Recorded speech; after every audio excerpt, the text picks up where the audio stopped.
6 super 7 హామీలను తాను నెరవేర్చకపోయినా అబద్ధాలు పదే పదే అవే అబద్ధాలు చెబుతూ సూపర్ 6 సూపర్ 7 అట్టర్ ఫ్లాప్ అయినా కూడా తాను చేయలేక సూపర్ హిట్ అంటూ నిస్సిగ్గుగా మోసం చేస్తూ గోబల్స్ ప్రచారానికి దిగారు. మోసానికి షర్టు ప్యాంటు వేస్తే అది చంద్రబాబు అవుతుంది, అబద్ధానికి రెక్కలు కడితే అవి చంద్రబాబు మాటలు అవుతాయి.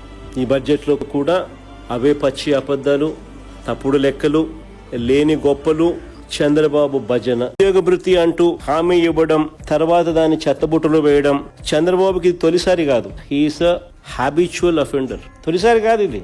ఇలా మోసం చేయడము, ఈ మాట చెప్పడం. తాను గెలిచిన 1999 ఎన్నికల మేనిఫెస్టో చూసినా ఇది కనిపిస్తుంది. తన 2014 ఎన్నికల మేనిఫెస్టో చూసినా ఇది కనిపిస్తుంది.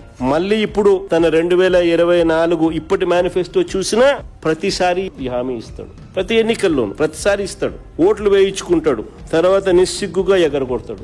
అందుకనే యువతకు చంద్రబాబు నాయుడు గారు నిత్య మోసగాడు, నిత్య వంచకుడు. ఆయనకో విమానంతో పాటు హెలికాప్టరు, ఆయన కొడుక్కో విమానం, ఆ విమానంతో పాటు హెలికాప్టరు, తర్వాత ఆయనకు మద్దతు ఇస్తా ఉన్న ఆయన గారి డిప్యూటీ సీఎం పవన్ కళ్యాణ్ గారికి ఆయనకు ఒక విమానం, మళ్ళీ ఆయనకు హెలికాప్టరు. అందరూ గాల్లోనే. ముఖ్యమంత్రి గారు కొడుకు ఒక పూట విజయవాడలో ఉంటే మరో పూట హైదరాబాద్లో ఉంటాడు. ఇంకో పూట క్రికెట్ మ్యాచ్ కోసం పక్క దేశం వెళ్ళి కొలంబోలో మ్యాచ్ చూస్తాడు రాత్రికి. మరుసటి రోజు ఉదయం మళ్ళీ విజయవాడలో ఉంటాడు. మళ్ళీ ఆ సాయంత్రం విజయవాడ నుంచి ఢిల్లీకి పోతాడు.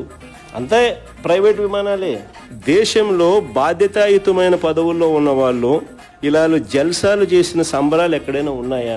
కొలంబోలో మ్యాచ్ ఆడతా అంటే ఈయనకేం స్వామి, నాకు అర్థం కాదు. ప్రైవేట్ ఫ్లైట్లో కొలంబోకు పోయి మ్యాచ్ చూస్తాడు. ఈ టీవీ చూస్తే కనపడదా మ్యాచ్? క్రికెట్ అభిమానివే అనుకో, టీవీ చూస్తే కనపడదా? నేను కూడా నిన్న టీవీలోనే చూసిన మ్యాచ్.